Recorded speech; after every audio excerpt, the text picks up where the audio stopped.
কেন এত কাছে আসছে ঢাকা ইসলামাবাদ?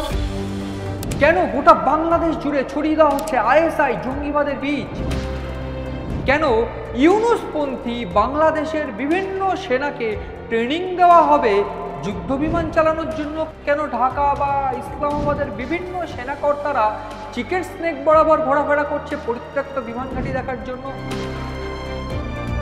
তবে কি ভয়ানক কোনো ষড়যন্ত্র করছে এই দুটো দেশ?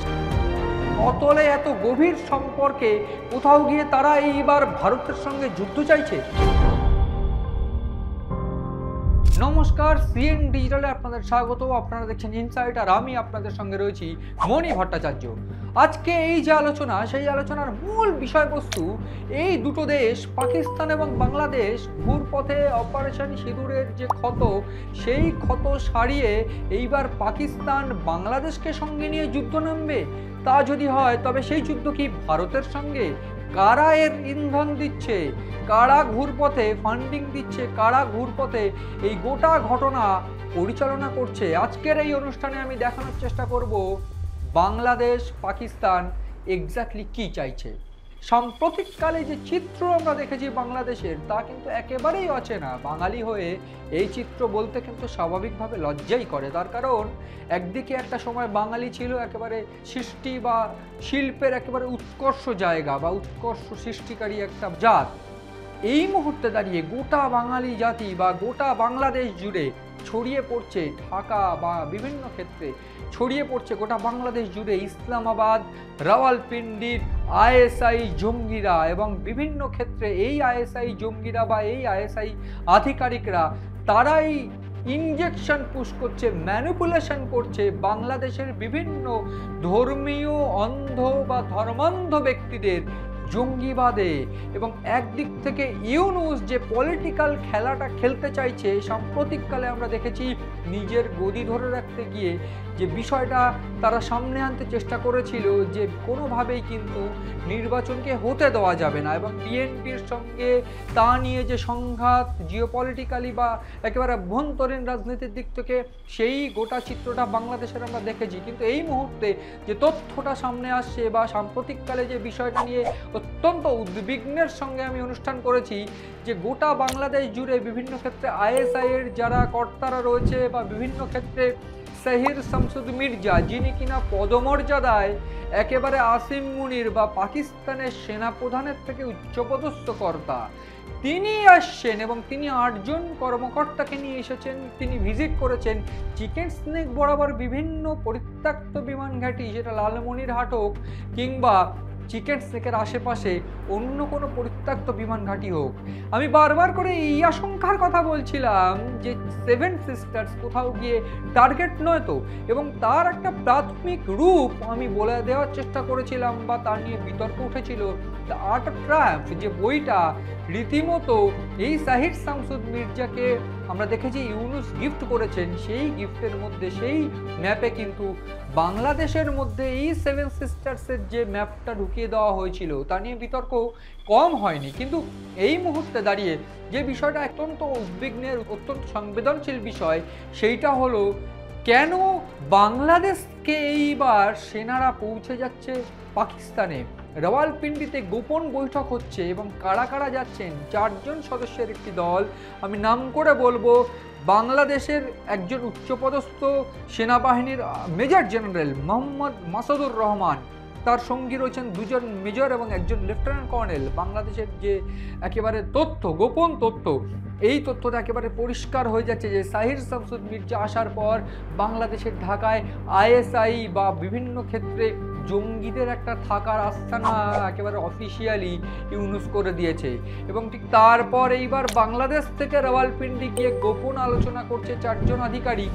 সেই 4 জন আবার ইউনূসপন্থী এবং ওয়াকারুজ্জামানের সঙ্গে যে পলিটিক্যালি সংঘাত এই মুহূর্তে ইউনূসের, সেটা আমরা সবাই কম বেশি জানি এবং গোয়েন্দারা বারবার করে তা নিয়ে বলেছে। কিন্তু এই মুহূর্তে দাঁড়িয়ে যে তথ্য যে ইউনূসপন্থী যারা সেনাকর্তারা রয়েছে তারা পৌঁছে গিয়েছেন, এবং প্রাথমিকভাবে সাহির শামসুদ মির্জা তিনি এসেছিলেন, তিনি এসে যে বৈঠক করেছেন সেখানে কিন্তু 3 বাহিনীর প্রধানদের সঙ্গে বৈঠক করেছেন। 3 বাহিনীর প্রধানদের সঙ্গে বৈঠক করে আমরা দেখেছি তিনি বিভিন্ন ক্ষেত্রে ইউনূসের সঙ্গে বৈঠক করার পরেই কিন্তু এই বাংলাদেশ জুড়ে একেবারে ছক বিছাতে শুরু করে দিয়েছে আইএসআই জঙ্গিরা। এবং সাম্প্রতিককালে অপারেশন সিঁদুরের পর পাকিস্তান এই হুঁশিয়ারি দিয়েছিল যে যুদ্ধ হলে শুধুমাত্র কাশ্মীর থেকে নয়, পূর্ব থেকেও হবে। এবং সেক্ষেত্রে এই ইস্ট দিকটা অর্থাৎ পূর্ব দিকটা কিন্তু একেবারে ইন্ডিকেট করছে এই নর্থ ইস্ট এবং মূলত এই বাংলাদেশের সঙ্গে যেসব জায়গা, অধিকাংশ জায়গায় যে বর্ডার শেয়ার করছে। ফলে একটা বিষয়ে অত্যন্ত উদ্বিগ্নের ভারতের কাছে যে কেন এইটা করছে তারা। এবং তথ্য এসে পৌঁছচ্ছে সাম্প্রতিককালে লালমনিরহাটে একটা হ্যাঙ্গার বা একটা বেস ক্যাম্প তারা তৈরি করছে, যেখানে চীনের ইনভলভমেন্টের একটা কথা শোনা যাচ্ছিল। কিন্তু সাম্প্রতিককালে সেই বিষয়টা হালকা ঘুরে গিয়ে দেখা গেল যে চীনের থেকে ফাইটার জেট কিনবে। কোন ফাইটার জেট বাংলাদেশ কিনবে, কেন তাদের হঠাৎ ফাইটার জেট দরকার পড়লো, প্রশ্ন উঠছে। এবং ঠিক সেইখানেই বিশেষজ্ঞরা বা গোয়েন্দারা বলছে যে এই ফাইটার জেট যেটা বাংলাদেশ কিনতে চাইছে, সেই ফাইটার জেট নাকি অপারেশন সিঁদুরের পর পাকিস্তান ব্যবহার করেছিল ভারতের সঙ্গে সংঘাতের জন্য। তাতে উদ্বুদ্ধ হয়ে, তাতে অনুপ্রাণিত হয়ে এইবার পাকিস্তানের পাল্লায় পড়ে বাংলাদেশ সেই ফাইটার জেট কিনবে। কিন্তু প্রশ্ন উঠছে না যে কেন তারা ফাইটার জেট কিনবে।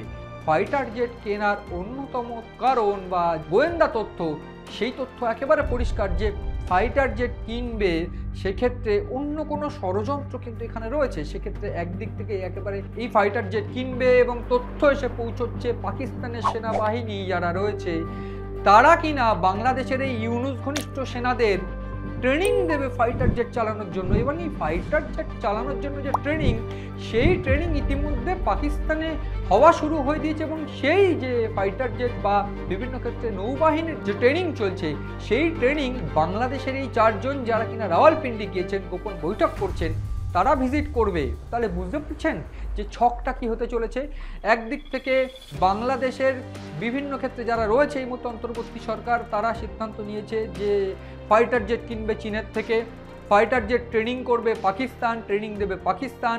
এই মুহূর্তে পাকিস্তানের সঙ্গে বা রাওয়ালপিন্ডি বা ইসলামাবাদের সঙ্গে ঢাকার সম্পর্ক কতটা গভীর সেটা আমি বলার চেষ্টা করছিলাম। এবং এই গভীর সম্পর্ক ঠিক এইভাবে এই প্ল্যান সাজিয়ে ভারতের বিরুদ্ধে যুদ্ধে নামতে চাইছে তারা। তাহলে বলে রাখার চেষ্টা করব যে ভারতের ডিফেন্স যে উইংস বা ডিফেন্স, সেটা কিন্তু অত্যন্ত শক্তিশালী। শুধুমাত্র ভারত কিন্তু এমন একটা জায়গায় এই মুহূর্তে নিজেকে নিয়ে যাওয়ার চেষ্টা করেছে বা করছে যে রাশিয়া, ইসরায়েল সহ বিভিন্ন দেশ ভারতের সঙ্গে এই মুহূর্তে সামরিক ব্যবসায় নামতে চলেছে বা নামতে চাইছে। কেন? কারণ বিভিন্ন ক্ষেত্রে ফাইটার জেট, তেজাস আমকা দেখেছি আমরা, এবং বিভিন্ন ক্ষেত্রে বিভিন্ন স্টেট ফাইটার জেট বা একেবারে ফ্রন্টলাইনার স্কোয়াড্রন, তারা সেইগুলো কিন্তু ভারতের ডিআরডিও হাল সেইগুলো একেবারে ডেভেলপ করছে এবং সেইগুলো অত্যন্ত অত্যাধুনিক উপায়ে বানানো হচ্ছে, যেটা রীতিমতো শত্রুর কালঘাম ছুটিয়ে দিতে খুব বেশি সময় নেবে না। ঠিক কোন সময়ে এই বাংলাদেশ পাকিস্তান মহড়া বা কোন সময়ে বাংলাদেশ বা এই ঢাকা বা ইসলামাবাদের সম্পর্ক গভীর হচ্ছে, সেইটা একটু বিশ্লেষণ করলে দেখা যাবে সাম্প্রতিককালে ভারতীয় সেনা কিন্তু একটা মহড়ায় নেমেছে এই পূর্ব দিককে কেন্দ্র করে।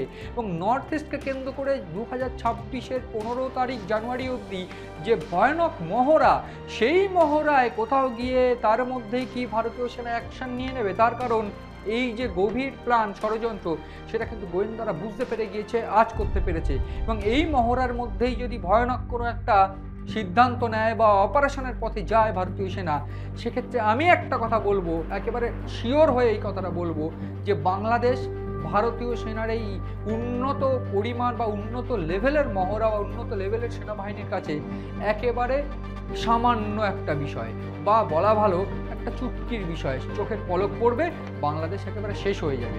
আদতে বাংলাদেশের সঙ্গে যদি ঘুরপথে যুদ্ধই চায়, এইটাই কিন্তু বাংলাদেশের পরিণতি হবে। বা ভারতের সঙ্গে যদি বাংলাদেশ পাকিস্তান ঘুরপথে যুদ্ধই চায়, তাহলে আগে বাংলাদেশের পরিস্থিতি একেবারে শেষ হয়ে যাবে, সেইটা কিন্তু বলার অপেক্ষা রাখে না। সব মিলিয়ে গোটা ঘটনায় বাংলাদেশ কি স্টেপ নেয় বা বাংলাদেশের পরিণতি কি হবে, সেই দিকে নজর রয়েছে আমাদের। নজর রাখুন আপনারাও আপনাদের পছন্দের অনুষ্ঠান ইনসাইট এবং সিএন ডিজিটালে।